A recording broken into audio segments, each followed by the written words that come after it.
ना इस बात की ना उस बात की। आज बात करेंगे हम गांधी के विचार की। तो इसी के साथ मैं कनक शर्मा, कक्षा 12, नवांकुर विद्यापीठ गंज बासुदा से महात्मा गांधी आज और भी प्रासंगिक विषय के विपक्ष में अपनी बात रखने जा रही हूँ। तो मैं पहली बात यह रखना चाहूँगी कि गांधी जी हिंदू मुस्लिम एकता की बात नहीं करते थे, उन्होंने कभी उनकी समानता की बात नहीं की, वह पक्षपाती थे। और अगर वह पक्षपाती नहीं थे तो जब 1921 में खिलाफत आंदोलन हुआ तो जब हमारे 1500 हिंदू भाई उसमें मारे गए और 2000 हिंदुओं का धर्म परिवर्तन करवा दिया गया, उसके बाद भी वह चुप रहे। तो ये कैसी एकता है, ये कैसी समानता है?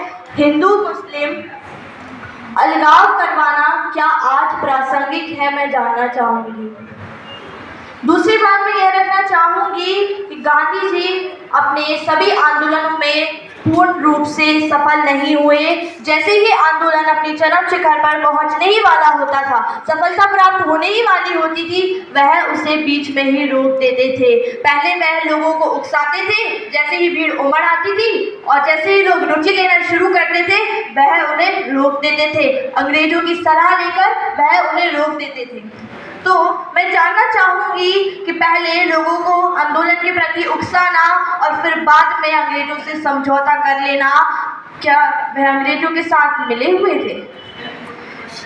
आज़ादी तो आंदोलनों से शायद हमें मिली ही नहीं, ये तो एक समझौता था। और मेरे विपक्षी साथी यह भी कह रहे थे कि आंदोलन इसलिए रोके गए कि अहिंसा को रोक दिया जाए। तो मैं ये जानना चाहूँगी कि जब 1942 में जब भारत छोड़ो आंदोलन हो रहा था, उस समय कौन सा अहिंसा हुआ?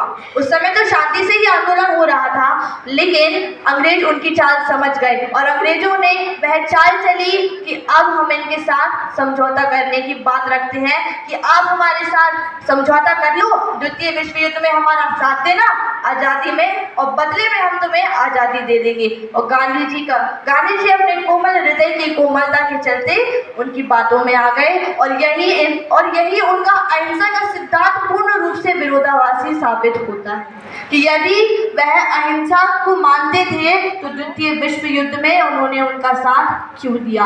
वह मना भी कर सकते थे। इसके बाद मैं यह बात करना चाहूँगी कि मेरे विपक्षी साथी बोलते हैं कि अहिंसा को नहीं मानते थे गांधी जी, तो गांधी जी ने यह भी कहा है an eye for an eye makes the whole world blind. मतलब एक आँख दूसरी आँख, मतलब एक आँख हम जब दूसरे की आँख को फोड़ेंगे तो पूरा देश अंधा हो जाएगा। तो मैं मेरे विपक्षी साथियों को यहाँ आमंत्रित करना चाहूँगी कि कोई है ऐसा जो अपनी आँख फोड़वाने के बाद बोले कि ये देश जो है वो अंधा हो गया? कोई है? यदि नहीं तो यही साबित हो गया कि उनकी नीतियां आज प्रासंगिक नहीं है। मैं मानती हूँ कि उन्होंने आज़ादी को लेकर बहुत अच्छे आंदोलन किए, बहुत अच्छी उनकी राजनीति रही, बहुत अच्छे उन्होंने कदम उठाए, परंतु आज की नज़रों से हम देखें तो आज उनकी विचारधारा, उनकी नीतियां प्रासंगिक नहीं है और वे प्रासंगिक होंगी भी नहीं। और मेरे विपक्षी साथी से मुझे एक और बात सुनने को मिली कि द्वितीय विश्व युद्ध होने के बाद आज तृतीय विश्व युद्ध हुआ ही नहीं, क्योंकि उनकी अहिंसा की बातें हम अब अभी तक पालन कर रहे हैं। Thank you.